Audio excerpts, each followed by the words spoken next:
au travers du voile déchiré, deux choses. La première, on a parlé du voile déchiré, cette séparation, cet obstacle qui était là entre Dieu et nous, qui a été déchiré. Après, on a parlé de l'ouverture que cela a généré dans un deuxième temps, c'est-à-dire qu'il y a un accès qui s'est ouvert. Il y avait une interdiction, et à la mort de Jésus sur la croix, dans le temple, le voile s'est déchiré, et puis on a eu un accès dans un endroit qui était... Ce qui est important, c'est de réaliser qu'il y a un accès qui était interdit et qui nous a été ouvert. Amen. Et cet accès, c'est plus que le lieu très saint. C'est le trône de Dieu. D'accord, on en a parlé l'autre fois. Et notre regard, qui était un regard, je dirais, qui était obstrué ou limité, il s'est élargi et on est entré dans une dimension nouvelle, c'est-à-dire que par la foi, on peut contempler la face de Dieu. Par la foi, on peut célébrer, on peut bénir. Par la foi, on est transporté dans le ciel. Amen.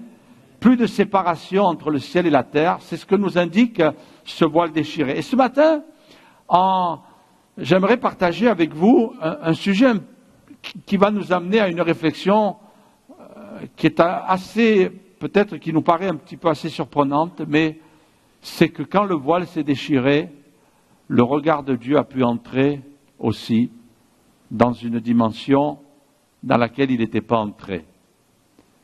On parle souvent de notre regard, on parle souvent de notre vie, on parle souvent de ce qu'on reçoit, on parle souvent des bénédictions que Dieu nous donne, on parle souvent des miracles qu'on expérimente, et puis ça c'est formidable, merci Seigneur.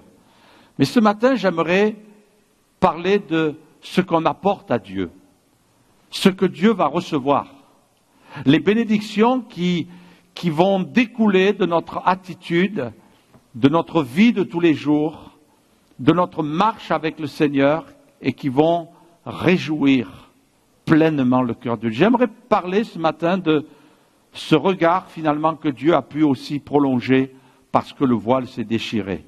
Et le regard de Dieu est inversé par rapport au nôtre. Le regard de Dieu, c'est le regard qui sort du lieu très saint et qui peut regarder parce que le voile est déchiré dans le lieu saint. Alors, je vais m'expliquer, vous allez comprendre. Voilà. Je vais brancher mon appareil. Très bien. Donc, je reviens parce que pour certains, il n'y a pas de souci, vous maîtrisez bien, vous connaissez. Vous vous rappelez, j'ai pris l'exemple du tabernacle. Vous vous rappelez ici, donc, ce tabernacle qui est ici, il y a une découpe pour bien nous expliquer ce qu'il y a. Vous avez remarqué qu'il y a une première pièce qui s'appelle le lieu saint. Et dans ce lieu saint, il y a le chandelier, l'autel des parfums, et il y a la table des pains de proposition. Et là, il y a le voile qui a été déchiré. Bien sûr, c'était dans le temple. Ici, on est dans le tabernacle, mais c'est à peu près la même chose à l'intérieur. Et puis, vous avez ici l'arche de l'Alliance, qui est le lieu très saint. Finalement, quand le voile s'est déchiré, c'est notre regard qui est entré dans le lieu très saint. Mais j'aimerais vous parler maintenant du regard de Dieu qui entre dans le lieu saint. Et le lieu saint, c'est quoi? Eh bien, le tabernacle, le symbole, parce qu'en fait, l'Ancien Testament, c'est des symboles, mais des symboles qui nous amènent à des vérités. Et le peuple d'Israël vivait que dans des symboles. Mais nous vivons dans la réalité. Amen. On n'est plus dans des symboles. D'ailleurs, c'est pour ça que quand on entre dans ces lieux, peut-être il y a des amis qui viennent pour la première fois, ils disent « mais c'est bizarre, il n'y a pas de statue, il n'y a rien, le pasteur, il a un costume comme tout le monde, il n'a pas un habit religieux, il n'y a pas des signes religieux. » Pourquoi? Parce que ce sont que des symboles. Mais nous, on n'est plus dans les symboles. On n'a plus besoin, par exemple, de se prosterner devant une croix, comme certaines religions le font. Pourquoi? Parce qu'on n'est plus dans des symboles. On est dans la réalité. Dieu est esprit. Et ceux qui l'adorent, l'adorent en esprit et en vérité. On est dans le monde réel. On n'est pas dans le monde de symboles. Et les symboles, par contre, nous parlent. Et il y a le symbole du tabernacle. Mais qu'est-ce que ça symbolise? Premièrement, le tabernacle, il symbolisait la présence de Dieu parmi les hommes. C'était un symbole de ce que Dieu était avec le peuple. Et c'est pour ça que soit le tabernacle qui suivait le peuple dans le désert ou le temple qui était à Jérusalem, eh bien, symbolisait le fait que Dieu était présent au milieu de son peuple, au milieu de ses enfants. Et c'est quelque chose d'extraordinaire. Mais quand même avec certaines interdictions, certaines limites. Par exemple, comme vous le voyez ici dans l'image, la partie la plus visible, ça s'appelle le parvis. Eh bien, ceux qui offraient des sacrifices pouvaient entrer dans le parvis. Mais après, à l'intérieur, c'était les sacrificateurs et dans le lieu très saint, le souverain sacrificateur. Il n'y en avait qu'un qui avait le pouvoir d'entrer dans le lieu très saint, c'était Moïse. Sinon, c'était le souverain sacrificateur. Donc, il y avait beaucoup de barrières, il y avait beaucoup d'obstacles. Et quelque part même, il y avait beaucoup de rideaux qui étaient là pour montrer que le lieu n'était pas encore ouvert. Mais quand Jésus est mort, les lieux se sont ouverts. Alléluia. Deuxième symbole, c'est le symbole du croyant. Le tabernacle, c'est finalement notre cœur, notre vie. Jésus, par son œuvre extraordinaire, a fait de nous le temple du Saint-Esprit. Le mot est employé, le temple. Nous sommes devenus des temples. Alléluia. En fait, tu as l'Église en toi. Tu as la présence de Dieu en toi. Alléluia. Et troisième symbole, pour nous, peuple de Dieu, eh bien, le tabernacle symbolise aussi l'Église. Quand il est parlé du temple de Dieu, dans le Nouveau Testament, une fois il est parlé de notre corps, mais la deuxième fois il est parlé de l'Église. Le corps de Christ. Amen. C'est à qui? Certains vous disent, du pasteur, là, on a l'impression qu'on est à la maternelle. Pour certains peut-être. Mais pour d'autres, c'est important de replacer tout cela et de remettre tout dans le contexte et de bien comprendre ce que Dieu veut que nous vivions jour après jour. Et la parole de Dieu, elle est là pour nous enseigner, elle est là pour nous aider et pour nous rappeler peut-être des choses qu'on connaît bien, mais peut-être qui sont devenues des choses secondaires et que Dieu considère comme des priorités. Ce matin, nous sommes là, non pas parce que nous voulons nous faire du bien, non pas parce que nous voulons nous faire plaisir, bien que ça n'empêche pas, mais nous sommes là parce que nous obéissons. Amen. Nous obéissons. Donc, quelque part, je n'ai pas à me poser de questions, je ne vais pas venir dans la présence de Dieu par obligation, par contrainte. Dieu ne va pas me prendre, me saisir et m'amener dans sa présence. Non, Dieu ne le fera pas, mais il veut que nous soyons des enfants obéissants. Amen. Et si nous sommes des enfants obéissants, nous l'honorons. Et puis, il y a ce passage dans la parole de Dieu qui dit « Approchons-nous donc », on l'a vu ensemble, dans l'Épître aux Hébreux, avec assurance du trône de la grâce. Pourquoi? Parce que le voile est déchiré, je me répète, afin d'obtenir miséricorde et de trouver grâce pour être secourus dans nos besoins. Alléluia, secourus dans nos besoins. C'est merveilleux, on peut s'approcher aujourd'hui, on n'est plus éloigné. Vous savez, le peuple d'Israël, il se tenait éloigné. Il y en a qui avaient voulu faire la tentative un jour de monter sur la montagne, là où Dieu se révélait à Moïse, et puis, malheur à eux. Ça a été fatal. Et quelquefois, même Moïse était horrifié, mais la porte était fermée. Mais nous pouvons nous approcher, nous pouvons monter sur la montagne, spirituelle bien sûr, et nous approcher de Dieu. Et puis là, le visage découvert, dit la Bible. On peut contempler. Le visage découvert. Moïse même était obligé de cacher la gloire qui reflétait sur son visage parce que le peuple n'était pas prêt encore. Mais nous, c'est fini, il n'y a plus de voile, il n'y a même plus besoin de se couvrir la face, mais on peut paraître devant lui. Et c'est vrai qu'autrefois, les gens se prosternaient devant Dieu. Se prosterner, vous savez ce que ça veut dire, se prosterner? Je ne vous fais pas la démonstration parce que ça va vous surprendre, mais c'est être complètement allongé. Nous, quelquefois, on pense que se prosterner, c'est se mettre à genoux. Mais littéralement, prosterner, c'est se mettre complètement à terre avec le visage dans la poussière. C'est ce que faisait le peuple. Mais nous, on ne fait plus ça pendant les cultes. Même, je vous ai regardé ce matin, quelle joie. J'en ai vu certains, ils étaient là. Ah, on n'était pas comme ça, à se cacher la face, mais le visage découvert. Et tout ça, pourquoi? Parce que Jésus a tout accompli. Alléluia! Quelle grâce! Quelle merveille! Combien c'est extraordinaire! Et là où je veux vous amener ce matin, c'est qu'il est dit, approchez-vous, et Dieu s'approchera. Et il y a des moments où Dieu s'approche de nous. C'est des moments où Dieu vient nous chercher. Hier soir, en m'endormant, je pensais au culte et je disais, Seigneur, je te bénis, je vais m'endormir bientôt, j'ai les yeux qui ne tiennent plus. Je vais m'endormir, mais Seigneur, je te livre même cette nuit, elle est à toi. Faites attention comment vous priez. Faites attention à ce que vous dites. Seigneur, cette nuit, elle est à toi, et si tu veux me réveiller, réveille-moi pendant la nuit, si tu as quelque chose à me dire. Réveille-moi. À 4 heures du matin, le Seigneur m'a réveillé. Et il m'a donné quelques petits compléments de la prédication. Et il m'a donné quelques sujets. Moi, je ne suis pas malheureux d'avoir été réveillé à 4 heures du matin. Mais il y a des moments où Dieu s'approche de nous. Est-ce que Dieu peut s'approcher de nous? Est-ce que Dieu peut s'approcher de toi? Le Seigneur, il ne va pas forcer l'entrée. Il ne va pas essayer de fracasser l'entrée. Non, vous allez voir ce matin que le Seigneur est délicat. Quelqu'un disait, je ne sais pas si j'ai le droit de le dire, mais c'est un gentleman. Il est délicat. Il est sensible, notre Dieu.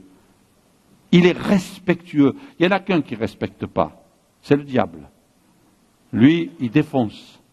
Il détruit. Il prend. Il vole. La Bible dit, c'est un voleur. Mais tu n'auras jamais ça avec Dieu. Il est délicat. Il vient avec beaucoup de délicatesse. Je me rappelle un jour, je priais, j'étais tout jeune, je priais, et je disais, Seigneur, tu sais, le matin, c'est pas comme le soir. Le soir, c'est facile d'entrer dans le lit. Mais le matin, c'est dur d'en sortir. J'étais tout jeune converti, le seul appel que j'entendais, c'était la couette.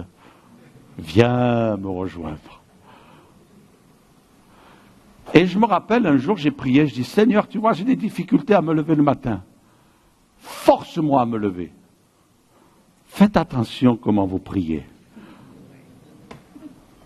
Vous savez ce qui s'est passé? C'est que le matin, je voulais prolonger la matinée, j'ai eu 2 crampes au mollet. J'ai dit, Seigneur, force-moi à me lever. J'ai eu 2 crampes à mon mollet. Le seul moyen pour que mes crampes, elles s'estompent et elles s'arrêtent, c'est que je sorte du lit, que je me mette droit devant le lit, que je mette mes jambes comme ça. Et puis, le Saint-Esprit, presque en rigolant, je ne savais pas que le Saint-Esprit rigolait, qui me disait, tu vois, tu voulais être debout devant ton lit, ça y est, je t'ai mis debout. Faites attention à ce que vous dites quand vous priez. Notre Dieu, il y a des moments, il veut nous rencontrer. Est-ce que ce matin, on réalise que c'est un rendez-vous? Et j'aimerais vous dire, il y a quelque chose que Dieu veut voir quand il entre dans le lieu saint, par son regard. Quand Dieu vient nous rencontrer, en fait, c'est notre cœur qui le rencontre. Qu'est-ce qu'il veut voir? Dans le lieu saint, il y a premièrement le chandelier. Et quand Dieu veut nous rencontrer, il veut voir le chandelier.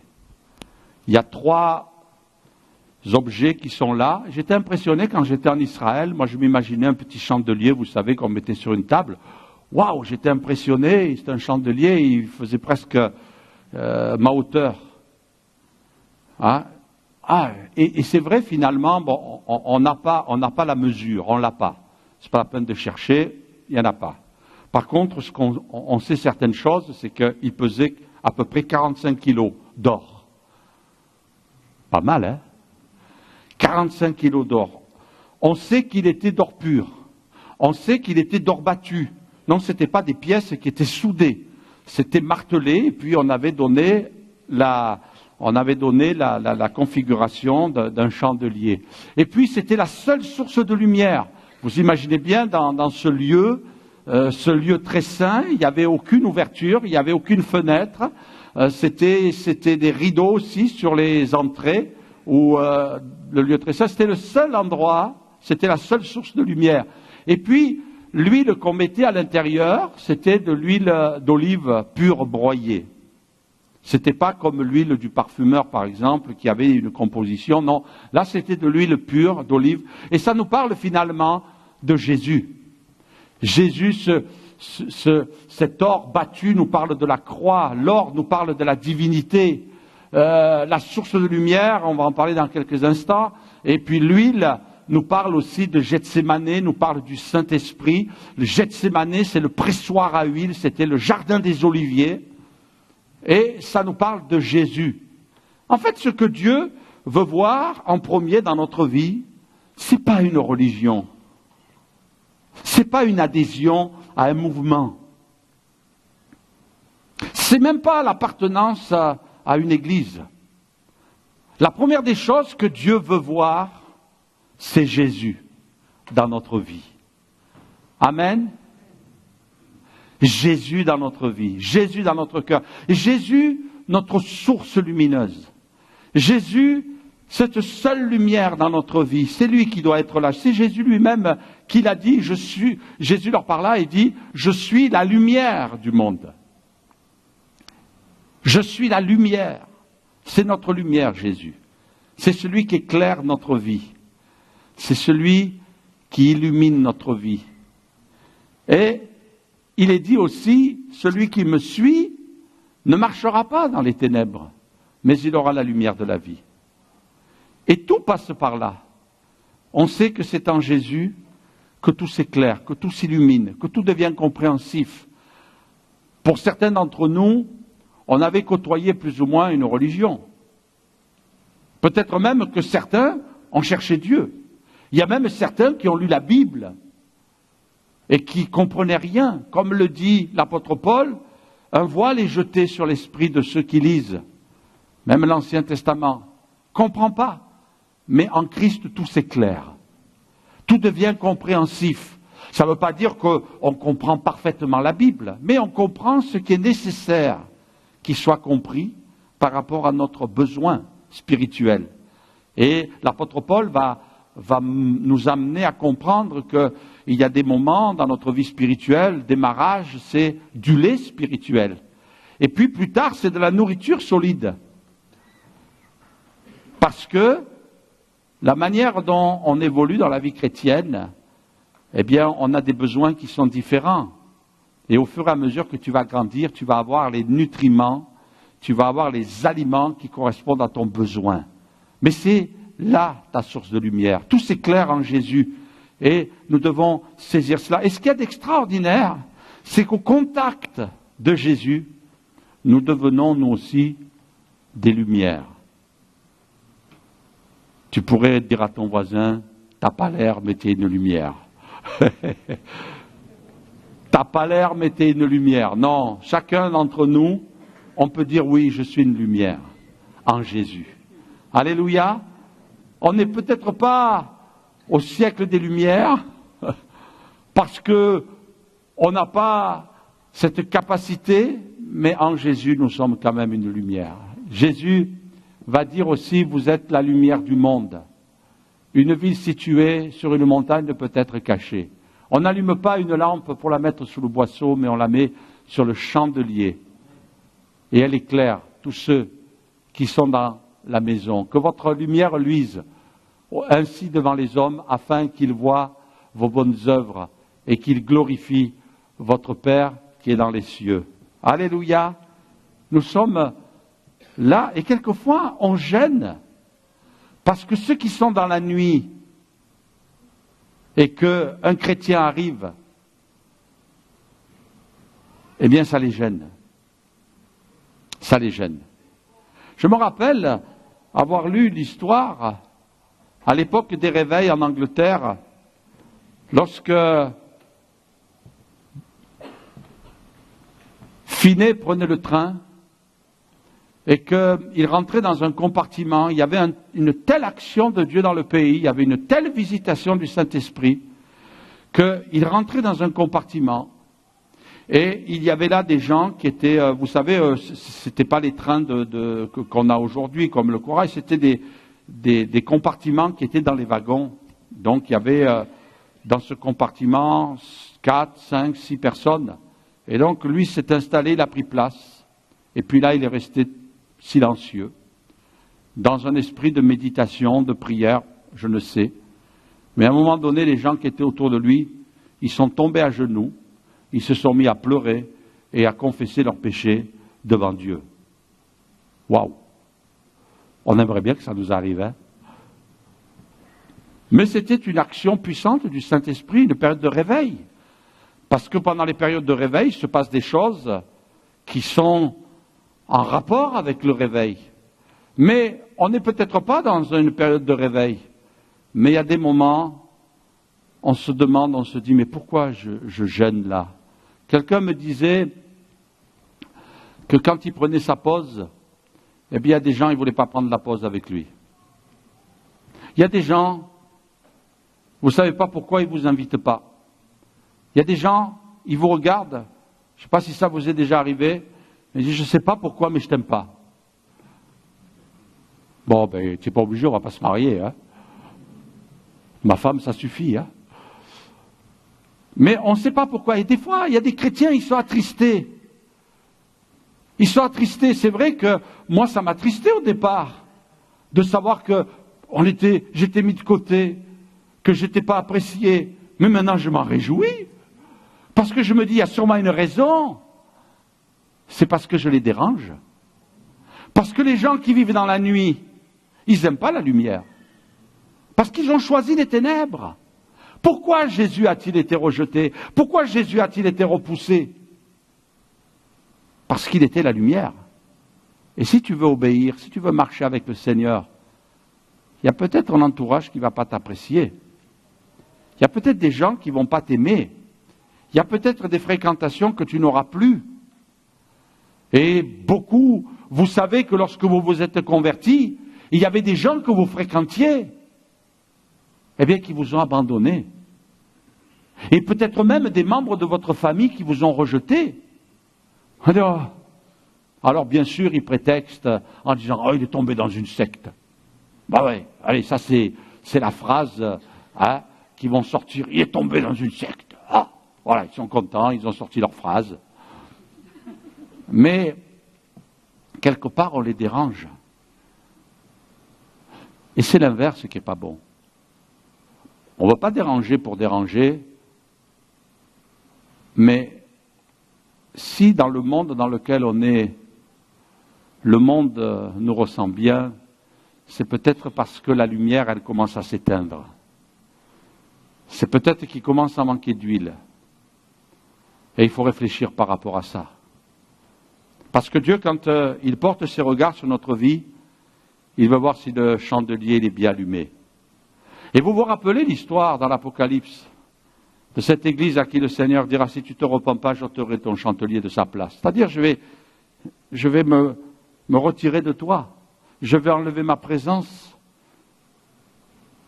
Rien ne sert d'être une église et de ne plus avoir la présence du Seigneur. Rien ne sert d'être un chrétien et de ne plus avoir la présence du Seigneur dans notre vie.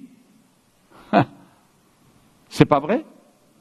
Après tout, ce qui est important, c'est que Jésus soit là, présent. Que la lumière soit présente. Que la lumière soit allumée. Et permettez-moi de vous le dire, que la lumière soit allumée dans toutes les pièces. Qu'il n'y ait pas des pièces obscures dans notre vie. Qu'il n'y ait pas des coins cachés où il y a le péché qui s'est installé et la lumière s'est éteinte. Non. Seigneur, viens briller en moi. Seigneur, s'il te plaît, je veux renouveler. Et pour ça, les sacrificateurs, ils avaient un boulot monstre. Tous les jours, il fallait qu'ils soient dans le lieu saint. Tous les jours. Et ils y passaient des heures parce qu'il fallait entretenir l'huile. Et il fallait s'occuper du reste. On va en parler dans quelques instants. Mais quand le Seigneur, le voile s'est déchiré et que nos cœurs sont devenus les temples du Saint-Esprit, le Seigneur désire que dans notre cœur, il y ait le chandelier. Et que le chandelier reste allumé. Et pour ça, il faut que chaque jour, je puisse veiller, que je puisse m'éprouver, que je puisse me dire où tu en es avec le Seigneur. Il y a des doutes par moment, Mais ce n'est pas les doutes qui éteignent la lumière. Les doutes n'éteindront jamais la lumière. Ce qui éteint la lumière, c'est le péché qui a pris place et qui s'est installé dans notre vie. Je dis bien le péché qui s'est installé, c'est-à-dire la pratique, pour prendre le texte de l'apôtre Jean dans les Épîtres, celui qui pratique le péché. Parce que nous sommes des pécheurs. Mais il y a une différence entre le fait d'être un pécheur et le fait de pratiquer le péché. Et on ne veut pas laisser la pratique du péché nous gagner. La deuxième chose que l'on trouve dans le lieu saint, c'est la table des pains de proposition. Et quand j'ai réfléchi, vous voyez, il y a une espèce de petite couronne qui entoure cette table, comme pour que les pains ne tombent pas. Bien sûr, les sacrificateurs n'allaient pas bousculer, personne allait passer dans ce lieu, c'était que les sacrificateurs qui prenaient beaucoup de soin à mettre ces pains qui étaient renouvelés toutes les semaines. Et cette petite couronne nous montre qu'il ne faut pas laisser tomber ce pain. Ce pain, bien sûr, nous parle de Jésus, et on a ce passage où Jésus dira, nos pères ont mangé la manne dans le désert, selon qui est écrit, il leur donna le pain du ciel à manger, mais c'était que de la manne. Mais Jésus leur dit, en vérité, je vous le dis, Moïse ne vous a pas donné le pain du ciel. C'était encore un symbole. C'était encore quelque chose qui annonçait quelqu'un qui allait venir, quelqu'un de plus grand. Mais mon Père vous donne aujourd'hui le vrai pain du ciel. Waouh! Ils ont dit, c'est merveilleux. Car le pain de Dieu, c'est celui qui descend du ciel et qui donne la vie au monde. Et il leur dira, Seigneur, donne-nous toujours ce pain. Jésus leur dit, je suis le pain de vie. Celui qui vient à moi n'aura jamais faim, et celui qui croit en moi n'aura jamais soif. Mais je vous le dis, vous m'avez vu, et vous ne croyez point. Tous ceux que le Père me donne viendront à moi, et je ne mettrai pas dehors celui qui vient à moi. Et vous savez, pour nous, qui n'avons pas pratiqué le culte lévitique, on a du mal, mais là, c'est à des Juifs que Jésus parle. Et quand Jésus va parler du pain, forcément, toutes ces images de cette table des pains de proposition est venue à l'esprit, parce qu'ils ne savaient pas ce que c'était. Pourquoi, dans le lieu saint, y a-t-il des pains? Qu'est-ce que ça vient faire là? Surtout qu'ils étaient juste en représentation, personne ne les touchait, personne n'avait le droit de les manger. Il n'y en a qu'un qui l'a fait à un moment donné, c'était David, mais il y a une parenthèse particulière, mais personne ne devait toucher ces pains, parce que ça nous parle de Jésus, mais de Jésus qui est notre plénitude et notre nourriture. Celui qui mange ce pain, il n'aura plus jamais faim. Vous avez remarqué que tout ce que le monde nous donne, ça ne nous comble pas. Il y a un chant qui disait prenez tout dans ma vie, prenez tout, prenez mes richesses, prenez mes biens, mais laissez-moi Jésus. Et c'est vrai finalement qu'il n'y a rien qui pourra nous satisfaire. Rien. Rien pourra nous combler. Il y a des gens, ils ont beaucoup d'argent, mais ça ne leur suffit pas, ils en veulent toujours plus. S'ils en donnaient un petit peu plus aux autres, ça serait bien. Mais non, il faut toujours plus, toujours plus, toujours plus. Ils ne sont jamais satisfaits. Mais le jour où tu découvres Jésus, le jour où tu as découvert le pain de vie, celui qui a nourri ton âme, qu'est-ce qui se passe? Tu peux profiter des choses de cette terre, mais ça n'a plus la même valeur. Ça n'a plus la même valeur. Même il y a des gens, dans la Bible, qui quand ils se sont convertis à Jésus, ils ont tout vendu. On voit ça à Jérusalem. Ils ont tout vendu, leur maison, leurs champs. Ils ont vendu tout ce qu'ils avaient. Alors quelquefois, il y a des gens qui disent, voilà, il faut vous convertir à Jésus, vous vendez tout et vous donnez tout au pasteur. Ouais, mais là, il faut vous méfier. Hein. Il faut faire très attention à cela. Non, ils ont fait ça parce qu'ils savaient qu'à Jérusalem, de toute façon, il y avait quelque chose qui allait se passer. Il y a une persécution, et puis ceux qui n'avaient pas donné, on leur a tout volé.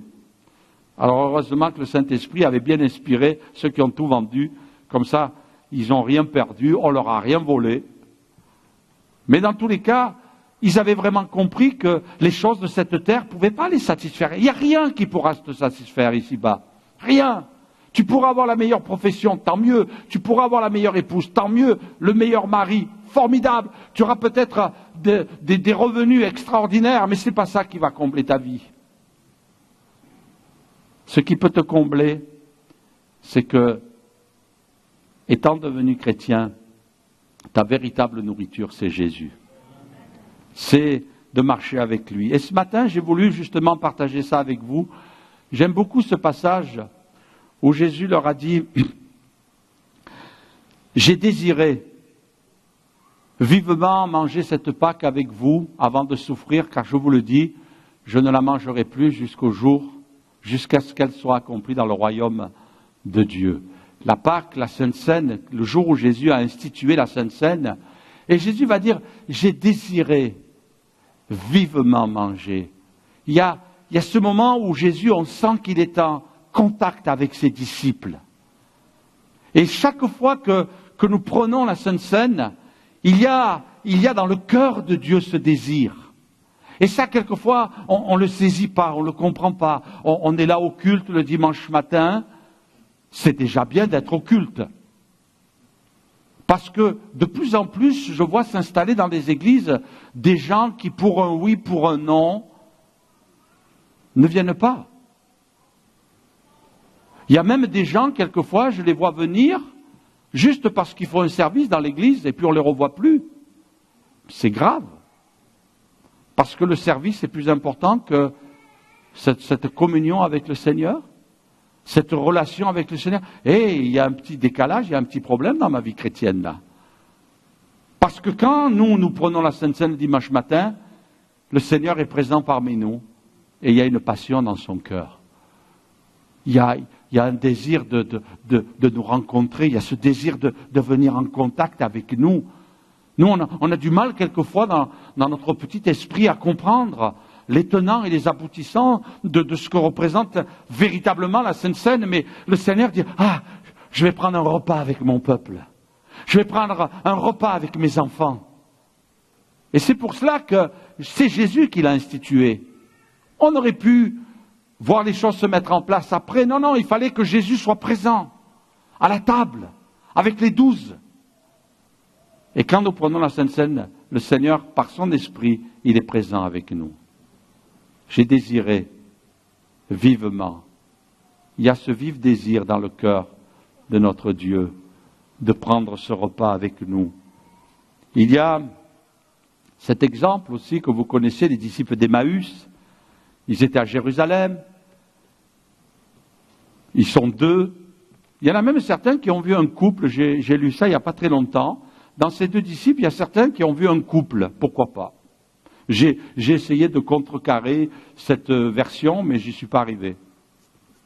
Parce qu'après tout, on ne sait pas. Mais si vous avez peut-être des éléments, vous pourrez me le donner, parce qu'on peut être disciple de Jésus, aussi bien un homme qu'une femme, il n'y a pas de souci avec ça. Mais la Bible nous dit que tous les 2, ils étaient tristes, ces 2, ils étaient en train de parler en chemin, et puis ils ne se remontaient pas le moral. Et puis à un moment donné, il y a quelqu'un qui est venu là avec eux, c'était Jésus qui était ressuscité, et qui a fait chemin avec eux, et puis la Bible dit que leurs yeux étaient empêchés de le reconnaître. Et puis ils parlaient en chemin. Et puis, à un moment donné, les disciples ont dit, mais Seigneur, reste avec nous, le soir approche, le jour est sur son déclin, viens avec nous dans la maison. Et puis Jésus est entré avec eux. Et puis on a ce passage que vous pouvez lire, lorsqu'ils furent auprès du village où ils allaient, il parut vouloir aller plus loin, alors il est dit, ils sont rentrés dans la maison, et là, eh bien, ils ont commencé à rompre le pain, et au moment où ils se sont mis à rompre le pain, il nous est dit dans ce passage, alors leurs yeux s'ouvrirent et ils le reconnurent. Au moment où ils se sont mis à rompre le pain. Et c'est une image de ce moment où on va se retrouver en communion avec le Seigneur au travers de la Sainte Seine, où on va se nourrir du Seigneur. On peut y voir plusieurs images. Vous savez, la Bible elle ne nous amène pas uniquement dans une direction lorsqu'il y a un texte, mais on peut y voir plusieurs choses qui ne se contredisent pas. On peut y voir la Sainte Seine, mais on peut y voir aussi ce moment où on se met là, dans la présence de Dieu, on ouvre notre Bible et on commence à se nourrir de la parole de Dieu qui est aussi le pain de vie. Amen.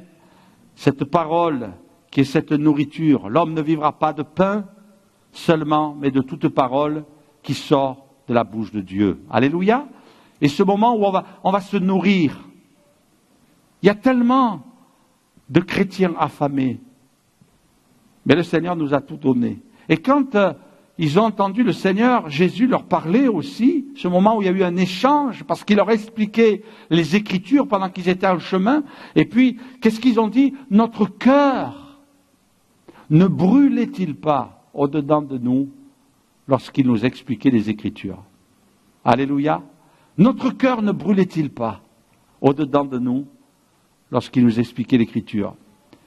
Je ne sais pas, ça a dû sûrement vous arriver des moments où vous ne vous sentiez pas bien, vous n'avez pas trop le moral, vous étiez peut-être même en train de douter, même découragé, parce que vous étiez en train de passer par des moments difficiles, et puis là, vous avez dit, bon, il n'y a rien à faire, et puis à un moment donné, vous avez plié les genoux devant Dieu, vous avez ouvert la parole, et vous avez commencé à lire, et au fur et à mesure que vous étiez en train de lire, les forces vous sont revenues. Le courage est revenu, la paix est revenue, la joie est revenue, parce que vous vous êtes nourris, parce que vous êtes venus chercher à la source ce qui était nécessaire. Et puis le Seigneur vous a comblé, vous a restauré, vous a relevé. Amen. Il est notre nourriture. La parole est notre nourriture. Et Dieu désire qu'on revienne aux fondamentaux et qu'on considère les choses que l'on connaît avec une attention tout à fait particulière. Seigneur, je me remets là. Je ne sais pas si ça vous est arrivé, moi ça m'est arrivé de prier, de dire Seigneur, donne-moi une deuxième lecture de ta parole. Parce que la première, c'est celle, Seigneur, que j'ai fait jusqu'à maintenant, mais donne-moi de découvrir autre chose dans ta parole. Donne-moi de m'arrêter dans des détails, sur des détails que peut-être je n'avais jamais vus, des choses que je n'avais jamais comprises. Parle-moi, Seigneur. Parce que quelquefois on est là avec la parole de oh, mais je la connais cette histoire. Parle-moi au travers de Bartimée. Parle-moi au travers de Zachée. Tout le monde connaît l'histoire de Bartimée. Tout le monde connaît l'histoire de Zachée. Tout le monde connaît l'histoire de David et de Goliath. C'est pas vrai? Mais Seigneur, parle-moi comme tout à nouveau et viens m'enseigner. Mais il y a peut-être quelque chose qu'on n'a pas compris. Il y a des moments où le Seigneur, il a faim de nous aussi. Le Seigneur, il a faim de nous. La Bible dit que Jésus a eu faim à un moment donné. Il a eu faim et il s'est approché d'un figuier. Et quand il est venu vers le figuier, il est dit qu'il n'y avait plus de fruits là, il n'y avait rien, ce n'était pas la saison. Et alors, Jésus a maudit le figuier. Et je crois que le figuier a séché. Et on comprend bien que le figuier était pour rien, hein, pauvre figuier. Qu'est-ce qu'il avait fait? Non, parce que c'était un symbole aussi qui parle du peuple de Dieu. Le figuier, c'est le symbole d'Israël.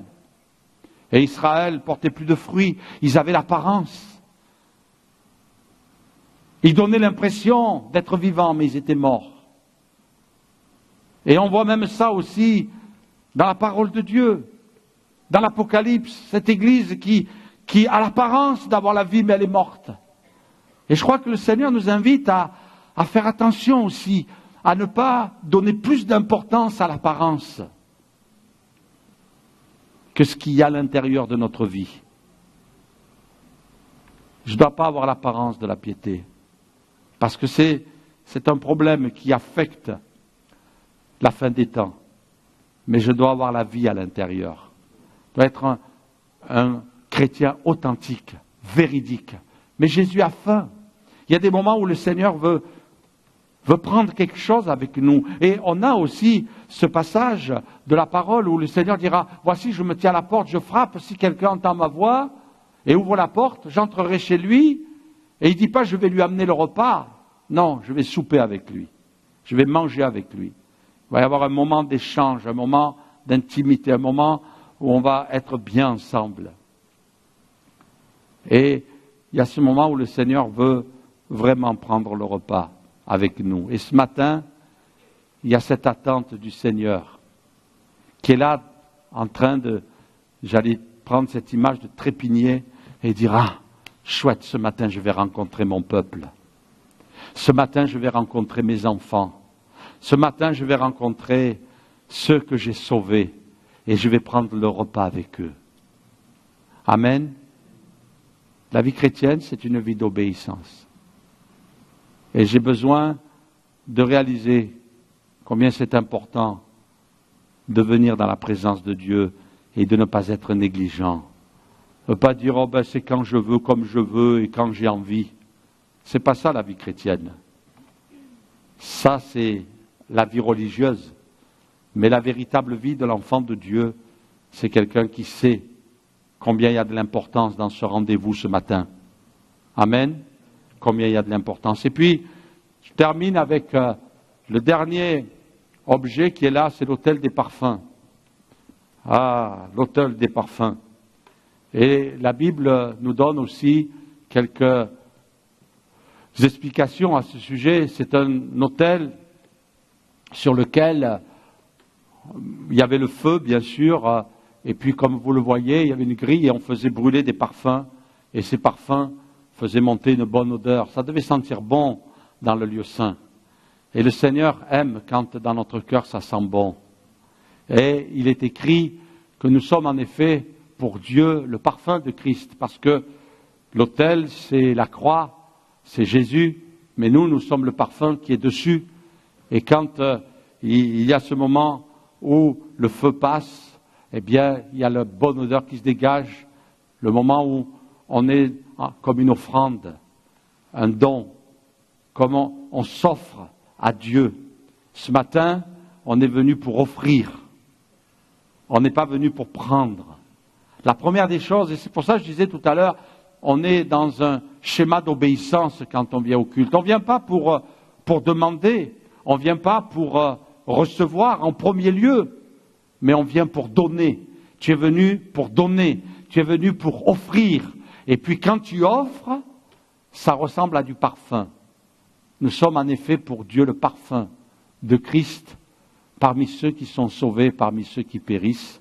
Et vous lisez la suite, aux uns une odeur de mort donnant la mort, aux autres une odeur de vie donnant la vie. La parole de Dieu nous dit que notre vie est un sacrifice qui est comme un parfum. La Bible nous parle de cette femme pécheresse qui est venue dans la présence de Jésus, une femme de mauvaise vie. Et la Bible nous raconte cette histoire, elle est venue par derrière, et là, au pied de Jésus, elle pleurait, et bientôt, elle a mouillé avec ses larmes les pieds de Jésus. Vous connaissez l'histoire, elle a essuyé avec ses cheveux, les a embrassés, et puis elle a commencé à déposer le parfum. D'abord, il y a eu les larmes, et après, il y a eu le parfum. Les larmes, c'est la repentance. Le parfum, c'est le don de sa vie. Nous sommes passés par les larmes, par la repentance. Nous avons donné notre vie à Jésus en abandonnant le péché, en disant Seigneur, il y a du regret, il y a de la repentance, il y a du rejet aussi par rapport au péché dans ma vie. Et ça, c'était les larmes.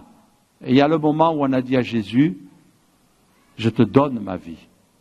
Ça s'est concrétisé par la conversion, ça s'est concrétisé par le baptême d'eau, et ça se concrétise encore par notre marche dans la vie chrétienne. Et cette femme, elle a offert le parfum après avoir versé les larmes. Et bien sûr, Jésus a laissé faire. Et cette femme s'est offerte. Quelle joie de savoir que quand nous nous sommes convertis, c'est comme un parfum qui est monté vers Dieu. Et puis, il y a aussi dans la Bible le parfum de la prière. Vous vous rappelez l'histoire de Zacharie, le papa de Jean-Baptiste, Jean le Baptiste, précurseur de Jésus. Il nous est dit qu'à un moment donné, il y a une révélation. Il était sacrificateur et il faisait son service à l'heure où on offrait les parfums. Remarquez bien ce qui est écrit. C'était l'heure où on offrait les parfums.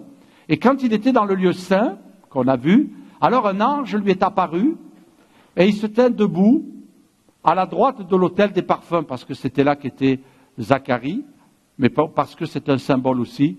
Et là, qu'est-ce qu'il est dit? Zacharie fut troublé en le voyant, et la frayeur s'empara de lui. Mais l'ange lui dit, ne crains point, Zacharie, car ta prière a été exaucée. Ta prière, l'autel des parfums, ta prière. Parce que notre prière, c'est comme un parfum qui monte vers Dieu. Dieu aime quand son peuple prie. Dieu aime quand ses enfants prient. Est-ce que dans la pièce de ton cœur, il y a la prière? Est-ce que dans la pièce de ton cœur, il y a l'autel des parfums? Important. C'est ce que Dieu veut pour notre vie, l'autel des parfums. Ou est-ce que tu ne pries que quand tu es en difficulté? Tu ne pries que quand tu en as besoin? Non, il faut que ça brûle dans notre vie. Il faut qu'il y ait continuellement l'autel des parfums qui soit là en train d'être consumé pour monter vers Dieu. Parce que quand Dieu nous entend prier, c'est un parfum qui monte vers lui. Et ce matin, nous sommes venus pour faire monter du parfum. Il est dit, 6 jours avant la Pâque, Jésus arriva à Béthanie, et là, il était dans la maison de Lazare, de Marthe et de Marie, mais Lazare qui avait été ressuscité, là on lui fit à souper, et comme d'habitude, Marthe était en train de servir, et Lazare était un de ceux qui étaient à table, comme un bon oriental, il était à table, et Marie, qu'est-ce qu'elle a fait? Eh bien, elle a pris du parfum, et là, elle a oint Jésus. Et elle lui a essuyé les pieds avec ses cheveux, et puis la maison fut remplie de l'odeur du parfum. Est-ce que dans notre maison, il y a l'odeur du parfum? Je suis honoré, et je voudrais profiter pour dire merci aux frères et sœurs qui, quand on fait la réunion de maison, vous venez prier chez moi. Je suis content que chez moi, il y ait du parfum qui monte vers Dieu. Je suis content que ma maison, ce soit une maison de prière. Et mes frères et sœurs, vous qui recevez les réunions de maison chez vous, bénissez le Seigneur. Parce qu'il y a du parfum qui monte vers lui de chez vous. Il y a une bénédiction. Alléluia, il y a une bénédiction. Et puis, l'église est un endroit où on fait monter du parfum. Ce matin, ça va sentir encore meilleur ici. Tout à l'heure, on a chanté les louanges, on a célébré le Seigneur, on a levé nos mains, il y a une parole qui nous a touchés. En même temps, on a pu faire monter les louanges de notre cœur, mais on va continuer ce matin à faire monter le parfum de notre louange. Que quand on sorte du culte ici, quand on va rentrer chez nous, eh bien, on va laisser ce lieu, il va y avoir l'odeur du parfum. Parce que le peuple de Dieu a loué le Seigneur. Alléluia. Je vais inviter les musiciens et je voudrais inviter les frères et sœurs à venir aussi préparer la Sainte Seine, à s'approcher à la table où nous avons le pain, le vin, qui nous parle de ce repas que nous allons avoir avec le Seigneur. Jésus a dit, ma maison sera une maison de prière. Amen. Ma maison, ton cœur, l'église, ta maison où tu dors chez toi, qu'il y ait l'odeur de la prière. Et puis, il est parlé de la tribu de Lévi. Et la Bible nous dit, ils enseignent tes ordonnances à Jacob et ta loi à Israël. Vous savez que les sacrificateurs, souverains sacrificateurs, descendaient des Lévis, de la tribu de Lévi. Et ils mettent l'encens sous tes narines. Ils mettent l'encens sous tes narines. Alléluia. C'est les sacrificateurs qui étaient là devant l'autel.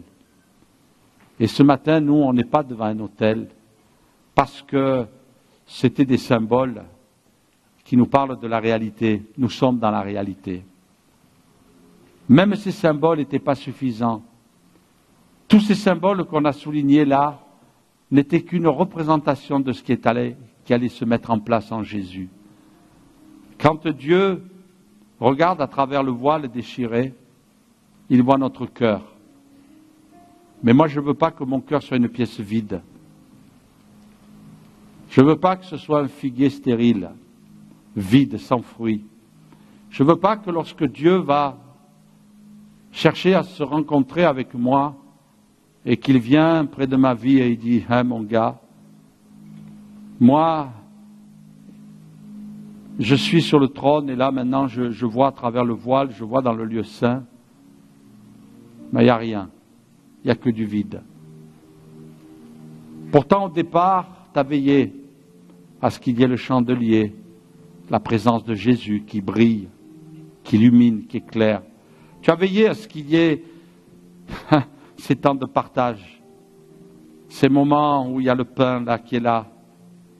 Et comme je disais tout à l'heure, il y avait comme une espèce de couronne qui était là. Et cette femme syrophénicienne qui a dit un jour à Jésus, qui venait de lui dire on ne donne pas le pain aux chiens. Mais la femme a répondu, s'il y a des miettes qui tombent, ça suffit. Les petits chiens se contentent des miettes. Mais le problème, c'est que le pain, il est tombé de la table. Et ça, c'est l'image d'Israël qui a négligé le pain. C'est l'image des croyants qui ont laissé tomber le pain à terre. Mais il y en a d'autres qui ont recueilli. Les nations ont recueilli ce qu'Israël a rejeté. Ils ont rejeté le pain de vie, ils l'ont laissé tomber à terre. Et parce qu'ils l'ont laissé à terre, les nations ont été nourries. Mais je ne veux pas laisser tomber le pain à terre. Je veux que dans la pièce de mon cœur, il y ait la table de pain de proposition, là, bien entretenue, et pas du pain rassis, pas du pain qui a passé, pas du pain qui n'est plus bon, qui est dur, qui est de la pierre. Non, c'est du pain qui est renouvelé, du pain qui est frais, du pain dont je peux me nourrir parce que je viens dans la présence. Et puis, il y a là l'autel des parfums. Je ne veux pas non plus que cet autel des parfums soit absent. Mais je veux ce matin reconsidérer les choses, Seigneur, que je retrouve le chemin de la prière, que je retrouve le chemin de la louange. Et peut-être quelqu'un m'écoute sur Internet aussi, que tu retrouves le chemin de l'Église. Parce que l'Église, ce n'est pas Internet. Internet, c'est juste pour un complément ou pour t'aider dans un moment difficile, mais il faut que tu retrouves le chemin de l'Église où tu vas louer Dieu avec le peuple. Et tu vas le faire d'une manière sérieuse, non pas pour te faire plaisir, non pas pour te faire du bien, mais parce que tu es obéissant. Parce que l'obéissance, c'est le plus important. Est-ce qu'on peut se lever quelques instants et dire ce matin, Seigneur...